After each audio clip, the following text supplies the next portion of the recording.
We built Discord so that anyone could build friendships playing video games. These are some of the most disturbing and gut-wrenching stories ever uncovered on Discord. I've personally searched through countless servers to bring you only the most intense and unfiltered cases I could find. Some of these are so extreme that they've been wiped from the platform. So as always, viewer discretion is highly advised.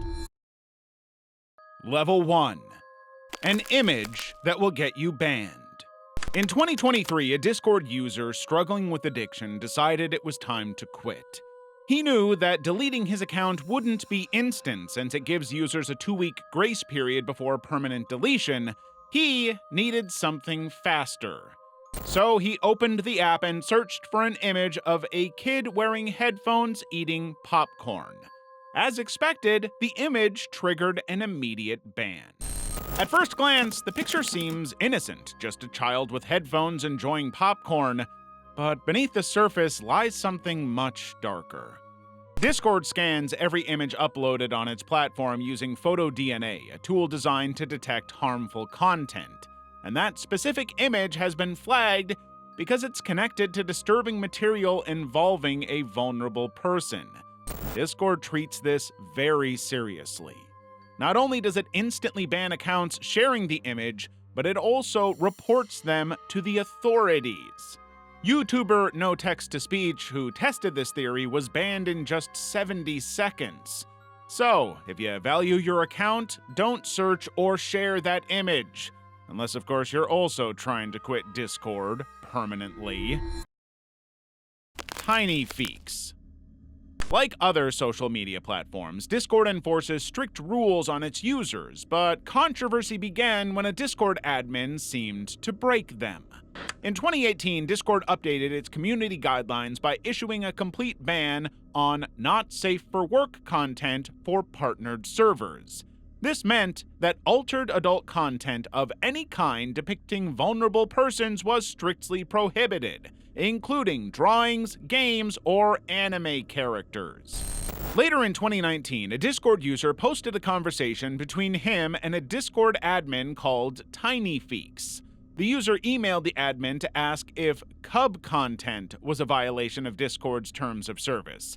His reply was a total contradiction of Discord's community guidelines. For context, cub content is furry community slang for explicit depictions of vulnerable characters. Essentially, you could call it the furry version of explicit and illegal material. But in the emails, Tiny Feeks argued that cub content was not considered a violation of the terms of service. This response prompted an online controversy, and Discord began receiving backlash from its users. It quickly spiraled into a movement with the hashtag #ChangeDiscord. Users started to demand accountability and clearer enforcement of rules. But it didn't end there.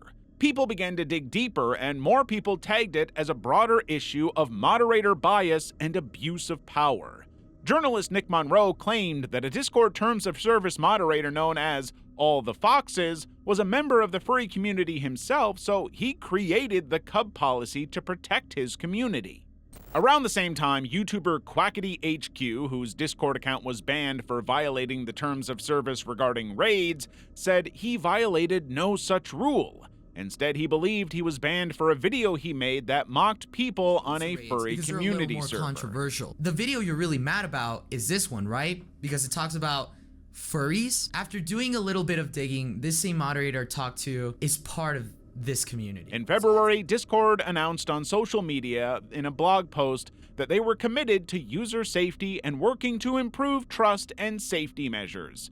As for Tiny Feeks, Discord never publicly addressed his actions. Beluga's Discord server.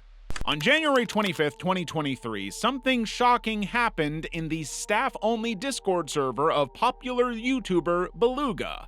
A staff member named Benji posted this: "At everyone, it is now against the rules to be gay. If you are gay, you have to decide if you are the top or bottom. If you're the bottom, you are now a girl in a straight relationship. This will be added to the guidelines." This message could be one of two things. It was either intended as a joke, or it's a straight-up homophobic content. Either way, it triggered a chain of disturbing reactions. Instead of just one staff member being out of line, things got worse. Other admins started joining in, adding comments that made the situation even more disturbing. To the community, it gave the impression that the Beluga staff team consisted of people with homophobic views. However, when they expressed their concern to the staff team community manager called Blackwater Cat, the issue remained stagnant. Nothing was done until Discord itself issued a warning. Discord warned that the account had violated community guidelines and that if the behavior persisted, it would be permanently deleted. In response, Benji began to attempt to cover up his tracks. He began privatizing staff chats and duplicating them. Staff Random became Staff Random 2, and Mod Chat became Mod Chat 2.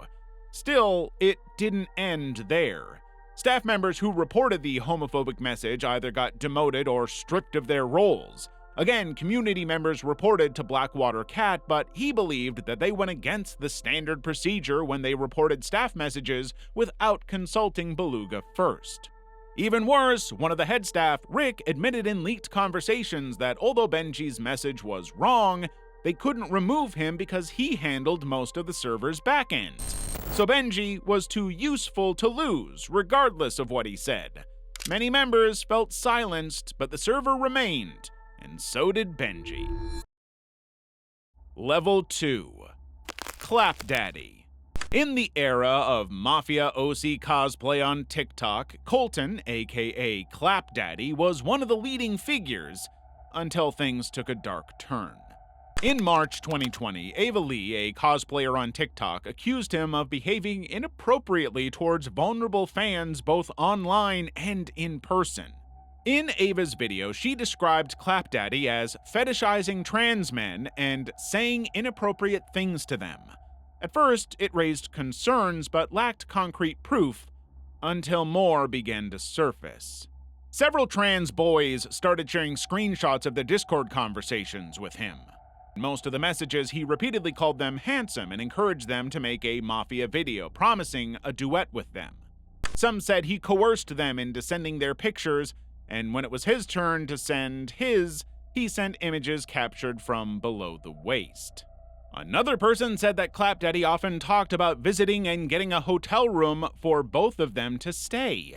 In a twisted manner, Colton also made a list of his kinks and would frequently use them in conversations. Despite the growing stack of evidence, Clap Daddy rejected these allegations. In a 7-part video, he admitted to chatting with them, but only because of his love and support for the trans community. He said calling them handsome was a compliment to boost their confidence and make them feel better. In his eyes, he had done nothing wrong, and the matter should have been discussed privately. All of his social media accounts are now deleted. We make countless videos about unfiltered, disturbing, and true events like this. If you're interested in seeing more, hit that subscribe button. Now, let's move on to the next level. Level 3. The Ludist House. The Ludist House Discord server was created for roleplay and fan art among a small group of adult creators on Discord. It was a fan-made adult parody of Nickelodeon's animated series, The Loud House. It remained relatively small until new users, many of them much younger than the original members, began joining by request or invitation. These users didn't just observe, they actively joined in roleplay activities which had their own dedicated rooms. For a while, this went unnoticed until September. On September 17th, 2019, members of 7 Deadly Boomers planted an informant inside the server to gather intelligence. Over the next month, the informant gathered logs of roleplay, join dates, and fan art. On October 27th, 2019, the overwhelming evidence was released publicly in a Dropbox folder titled Lewd House Heist SFW. The public release caused the immediate shutdown of the server. However, the server's creator told a different story. They pointed the finger at YouTuber No Text to Speech, claiming a misinformed video triggered a flood of people raiding the server and mass reporting it, ultimately getting them banned. Locked in a shed. 34-year-old Jorge Ivan Santos Camacho began chatting with a girl through Discord. And there he slowly and constantly manipulated her into trusting him over time. A few months later, he began convincing her to leave her home in Dallas, Texas, and come with him. At first, she was skeptical, but the communication escalated to the point where he made arrangements to meet her in person. She would leave her house to see him, but she would not return. On March 1st, 2023, after she didn't return, her family reported her missing to the Dallas authorities, and it marked the beginning of a long, harrowing search. She left home without any belongings, so officers suspected it was an abduction. But as time passed, the chances of finding her alive became slimmer. Investigators started by reviewing surveillance footage, and they got their first link. CCTV captured a vehicle near the girl's home around the time of her disappearance. The license plate led police to Lexington, North Carolina, over 1,000 miles away. By March 4th, authorities had begun reviewing the girl's online activity. And there they discovered Discord and online game chat logs that uncovered months of grooming messages by an older adult male. Then, investigators used IP address analysis, account metadata, and traffic camera data to confirm his location and tie him directly to the online messages. By March 9th, police had determined that the vehicle had traveled from North Carolina to Texas and returned shortly after the girl went missing. They obtained a search warrant for Jorge's home and vehicle and hoped they would find her alive. On March 10, 2023, police in Lexington, North Carolina stopped Jorge while he was driving. They questioned him and proceeded to search his property. Behind his home, locked in a shed, they found the girl alive. Jorge Camacho was arrested and charged with abduction, felonious restraint, human trafficking, and indecent liberties, among other heinous things. He is currently held in Davidson County Jail on a $1.25 million bond. Level 4. Discord Friends. On August 23, 2024, Dublin police posted on X that residents should avoid 5050 Hacienda Drive. A man had just been shot. 34-year-old Michael DeLipe was outside his apartment in Emerald Park when a single bullet struck his head. His wife, Cynthia, heard the gunshots and rushed outside, only to find him already on the ground, lifeless. When authorities arrived, they found no traces of the shooter and ordered a lockdown of the area. Months later, they found their first and only link in the least expected place. Before that day, Michael, who was a member of the gaming community, had been an online friend to 38-year-old Nicholas Palaveda. They had met several times over 10 years ago at gaming events and had been chatting on Discord for several years until the incident. Nicholas was arrested less than 24 hours later at a Walmart parking lot 400 miles southeast of Dublin. What's most disturbing about this is the distance.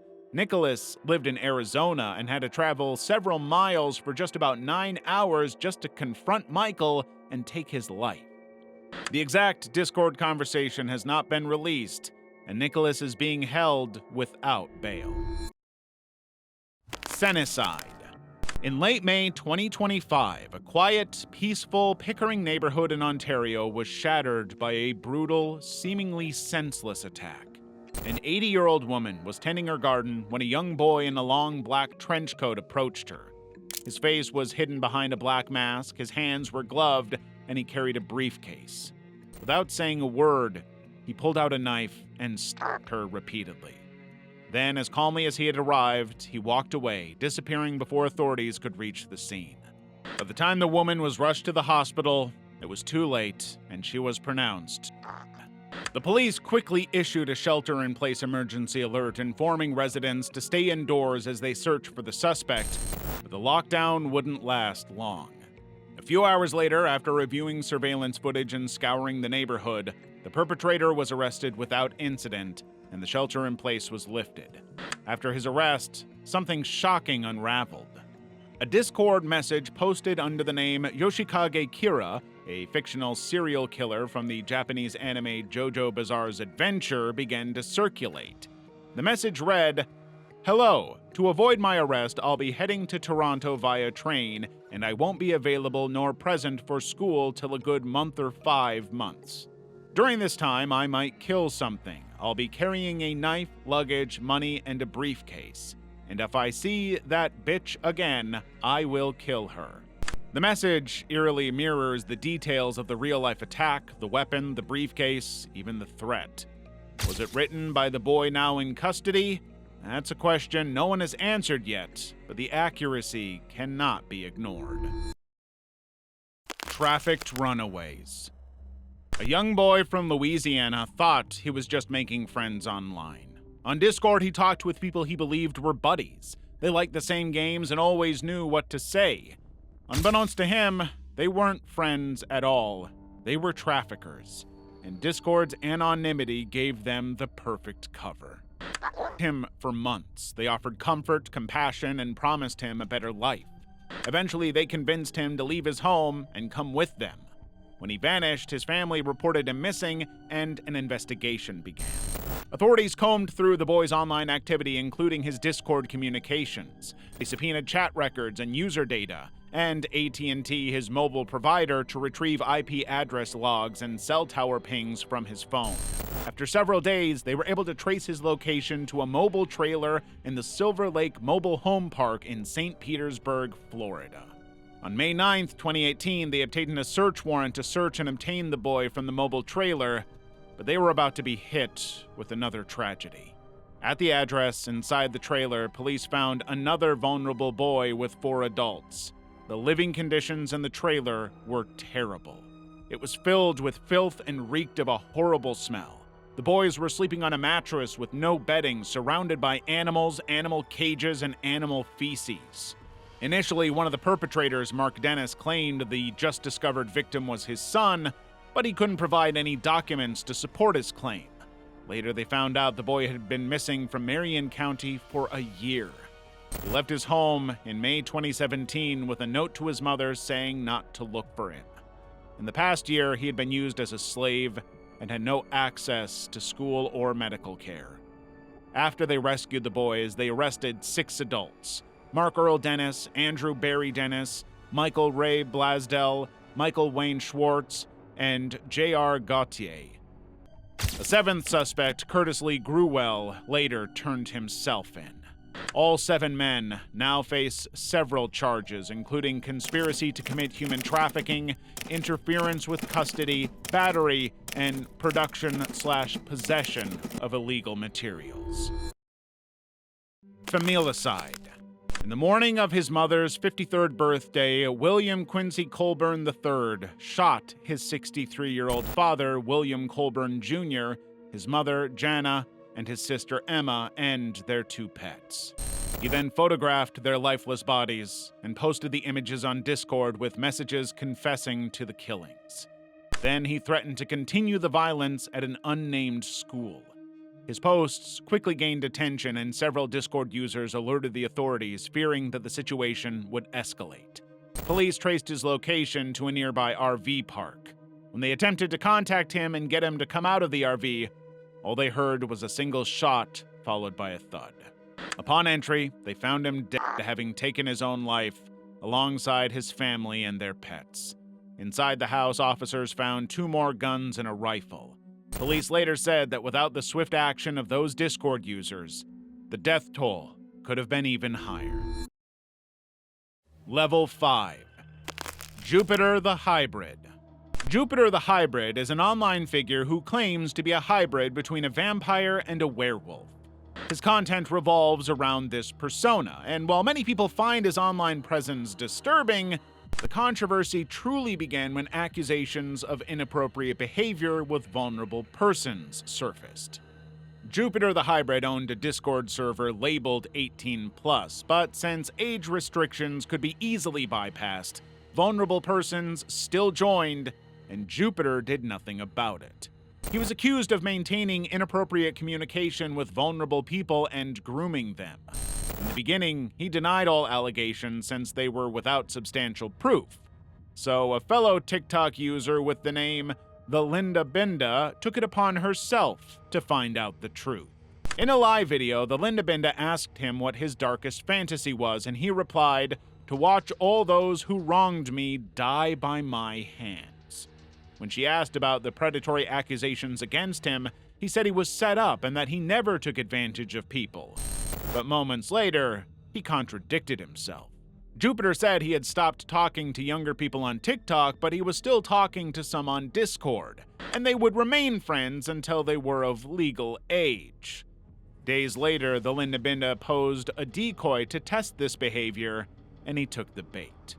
To someone who Jupiter thought was younger, he asked if she would like to participate in filming adult content when they were older and married to him. This mounting evidence sparked widespread outrage and controversy surrounding him. On July 4th, Jupiter made a public apology on his social media platform. He apologized for being a pedophile. However, less than 24 hours later, he sent a message on his Discord saying, "Anyone who feels they are mature enough to make babies is old enough to do so." And when someone replied asking if he would breed her even if she were younger, Jupiter simply answered yes.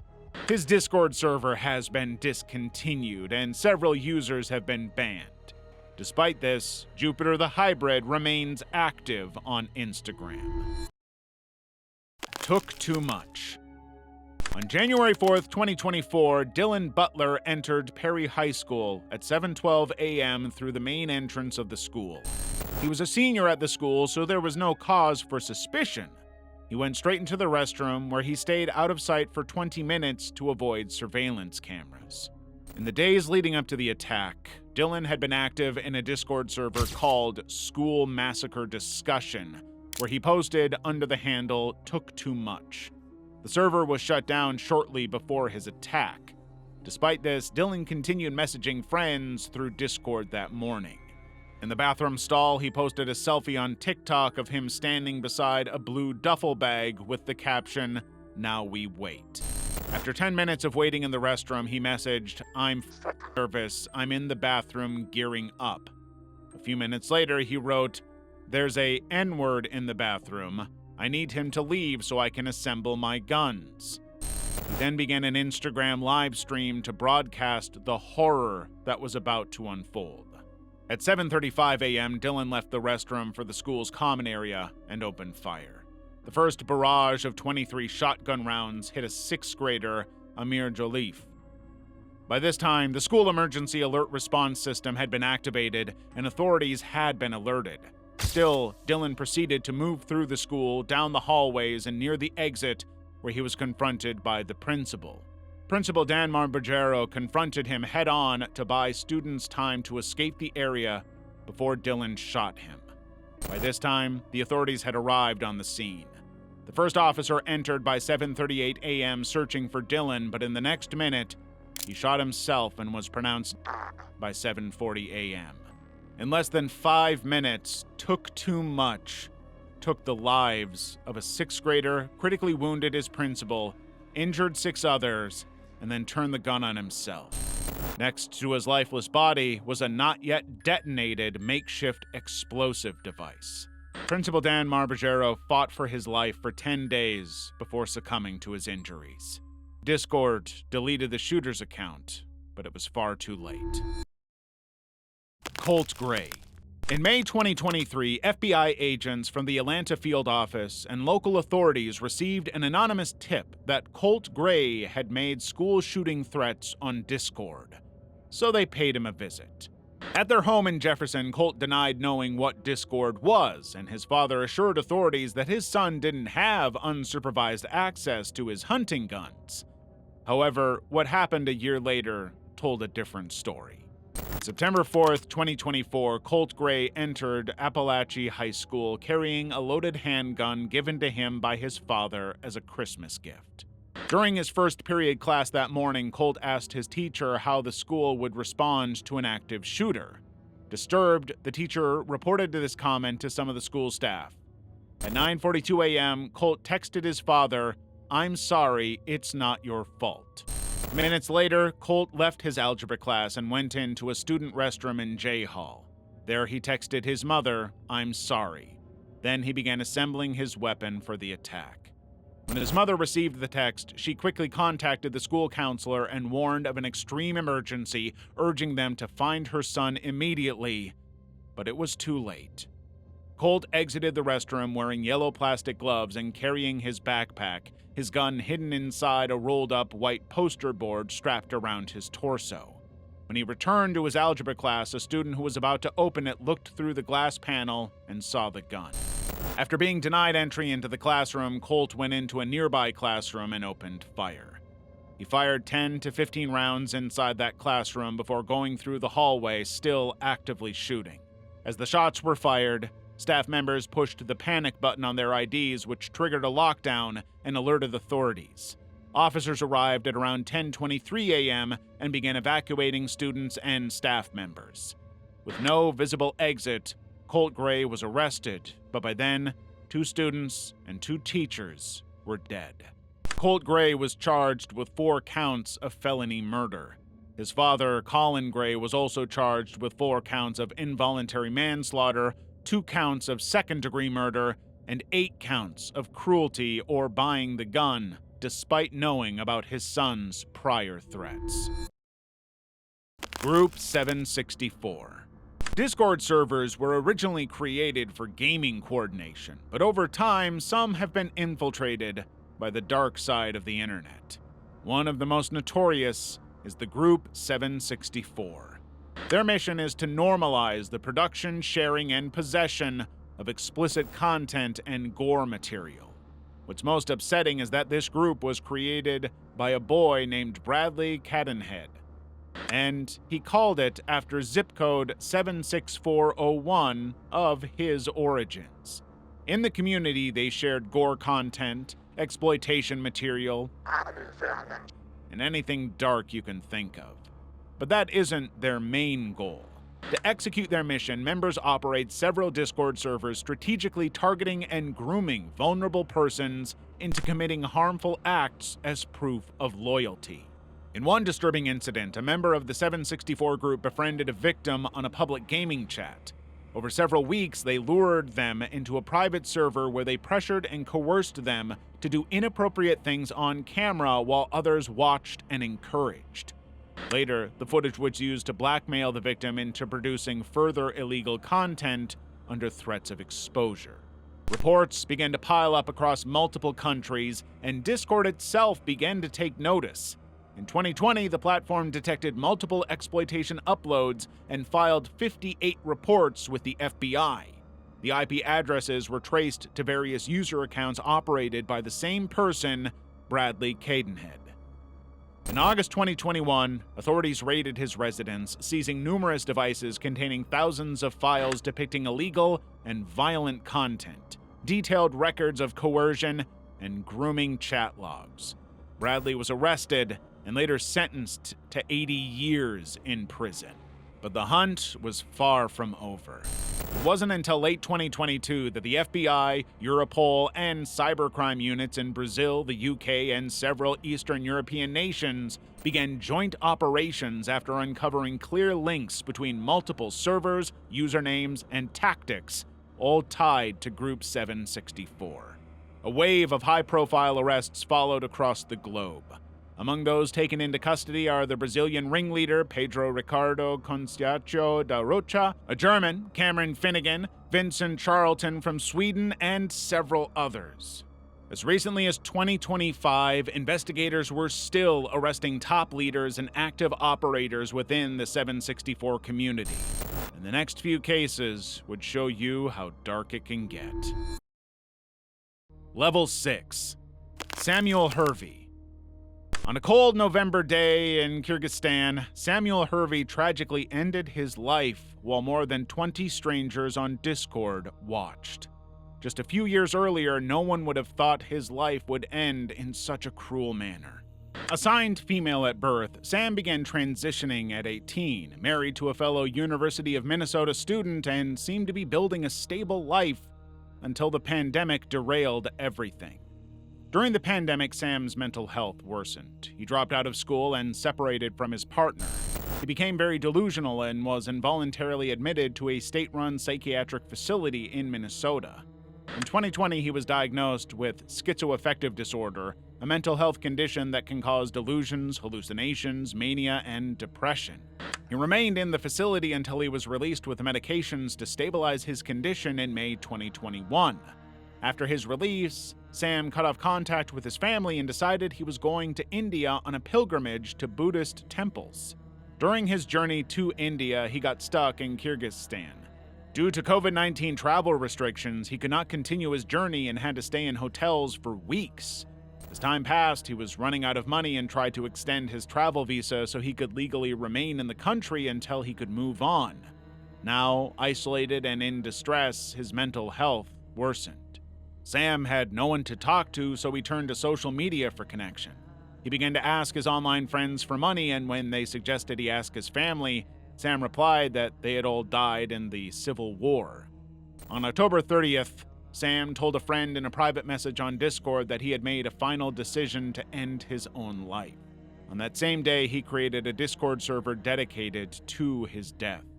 He named it Anhero Tempest, Anhero being the internet slang for taking one's own life. While several people persuaded him not to do it, one new member thought otherwise. In November 2021, Sam came in contact with FMLK, a 15-year-old girl from Eastern Europe, and invited her to join his server. She posed as someone looking for new friends and trying to establish a personal connection, when in fact she was not looking for a friend.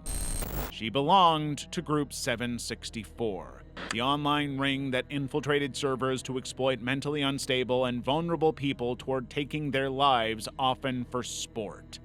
Once inside, FMLK began her mission. In the public server, she would make provocative comments that encouraged Sam to go ahead with his plan. Privately, she built a personal relationship with him to encourage him before suggesting that he do it on camera. If she succeeded, it would earn her more respect and a higher standing in the 764 community. So she pushed harder. She kept saying, "You can do this. When are you going to do it? What are you waiting for?" After a few days, Sam gave in. With FMLK's encouragement, he chose to light himself on fire on a mountain called Tashtar Ata, also known as Rescue Mountain. On November 9th, 2021, Sam sent pictures of bottles he had filled with gasoline to FMLK. He then began sending updates as he journeyed from his hostel to the mountain. On the mountain, 25-year-old Sam Hervey started a live stream on Discord. Over 20 people watched, cheered, laughed, and congratulated themselves as he rolled in flames. The live stream was reported by some users, but by then it was too late. A stranger stumbled upon Sam's burnt body. Discord deleted the server, and the authorities began an investigation. Despite deleting the messages and accounts, officers traced accounts and IP addresses. In 2022, FMLK was arrested in her home country and charged with incitement to suicide and related cybercrime offenses. As a minor, her trial was in juvenile court, and details of her sentence were not made public. Rabid, Group 764. Richard Anthony Reyna Densmore, also known as Rabid, was a member of the 764 online community. He operated a Discord server named Sewer, where he exploited and coerced vulnerable persons into violence, self-harm, and explicit behavior. Rabid grooms girls to make adult content or send rated pictures of themselves to him. But that's not where it ends. After he received the pictures, Rabid began to blackmail and threaten them with notoriety. He would remind them that he has all their information and he owns them. This would compel his victims to do as he says.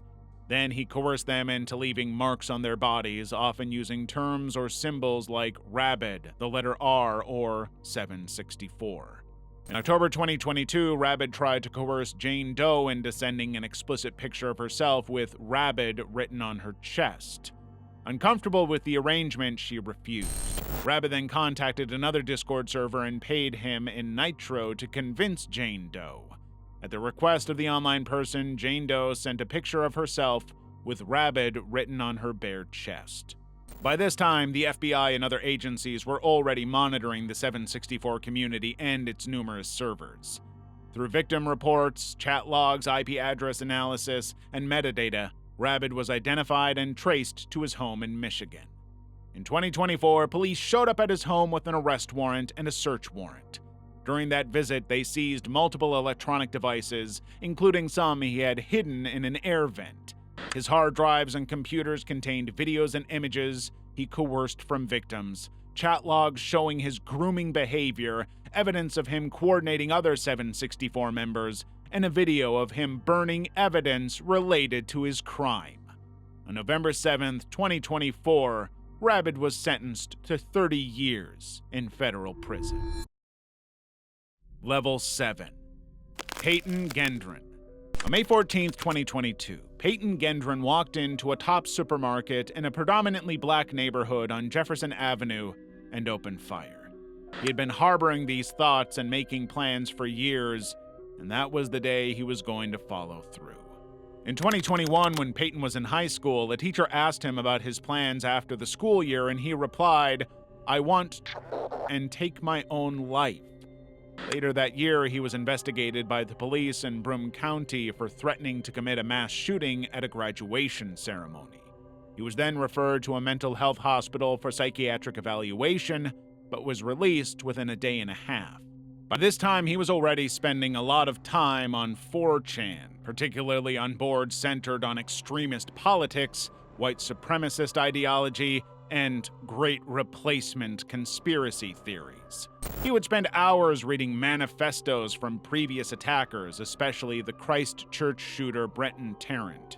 Over time, he started joining Discord groups that discussed firearms and tactical gear. It was around this time he began experimenting with the first drafts of his own manifesto. After conducting and concluding all his research, Peyton opened a private, single-user Discord server where he logged every step of the preparation. The Discord server served as a planning journal where he documented maps and floor plans of Tops Friendly Market, notes from reconnaissance trips to Buffalo, detailed attack schedules, escape scenarios, and shopping lists for weapons, ammo, armor, and gear. By April 2022, Peyton had made multiple reconnaissance trips from Kotlin, where he lived, to Buffalo, which was about 200 kilometers away. On May 12, 2022, he completed the final draft of his 180-page manifesto, uploaded it to file-sharing sites, and linked it in his Discord logs. The next day, he granted a small number of people access to his private Discord server so they could see his plans, manifesto, and gear. At 2:30 p.m. on May 14th, Peyton Gendron arrived at the Tops supermarket wearing body armor, a military helmet attached with a recording camera through which he live-streamed the attack on Twitch. As he approached the store's entrance armed with an illegally modified Bushmaster rifle, he said to himself, "Just gotta go for it," and opened fire. Peyton first shot 4 people in the parking lot. He then entered the store shooting 8 more. At one point, the security guard exchanged gunfire with him, but Peyton's body armor gave him the upper hand, and the guard's life tragically ended at the scene. About 6 minutes later, patrol officers who responded to emergency calls were able to talk him into dropping his weapon after he aimed it at his head. In that store, he shot 13 people, 11 of them black. 3 survived, but the 10 people who died were all black. Peyton Gendron was arrested and charged with 1 count of domestic terrorism motivated by hate, 10 counts of first-degree murder as a hate crime, 10 counts of second-degree as a hate crime, 3 counts of attempted second-degree, and 1 count of second-degree criminal possession of a weapon. He was sentenced to 10 concurrent life sentences before his federal charges were fully processed. Menhaz. I just my entire family and will most likely spend the rest of my life in jail if I manage to survive. I hope I made you laugh at one point or another. I hope you remember the good times. I will miss you all, Menhaz wrote to his friend on Discord. Startled and just waking up from his sleep, his friend Maroon replied, confused. To him, Menhaz pleaded and asked if he wanted a picture of his slain family. Mihan Zaman was part of a Discord server named Perfect World Void after the Chinese game Perfect World. There he spent time playing games and chatting with online friends. Over time, he became so engrossed that he blurred the line between fiction and reality. After his admission into York University in Toronto, Menhaz dropped out of school. He began spending too much time online and performing badly in classes, but instead of informing his parents, he decided to cover it up. For years, he forged documents and reports that led his family to believe he was pursuing a degree in engineering. However, there was only a limited time he could lie for. He was supposed to graduate on July 28, 2019, and as the day grew nearer, he became increasingly distressed. How would he break the news to them? So he came up with a grand plan. Instead of being caught in a lie, he decided to take their lives. The day before his supposed graduation, Menhaz took the lives of his mother and grandmother. Then he sent messages of guilt and pleading to his online friends. When asked if he had killed everyone, he responded, "Waiting for sister in 5 minutes, then dad in 1 hour." At this point, members of the server were highly skeptical. They couldn't believe that one of them actually murdered their family until he sent the first picture, followed by other images of his slain family. They knew they had to act fast. Some members of the server began to track his location while others confirmed if the pictures were real. The IP address narrowed down their search to Toronto, and a member of the Discord community who lived in Minnesota contacted the Toronto Police Department. While they were doing this, Menhaz kept sending messages to the group. He lamented about how kind his family was to him, and that he took their lives because he didn't want them to carry the shame of having a son like him. Just before his arrest, his online friend asked him what he would do now that he had carried out his plan. Without an idea that the police were near, he replied, "Eat junk food, visit my ex-girlfriend, drink, smoke." Then, when the police arrived, he sent one last message, "The police are here, goodbye." Discord deleted the server along with all of its clones. Menhaz Zaman was arrested and charged with 4 counts of first-degree murder. He was sentenced to life in prison without the possibility of parole for 40 years.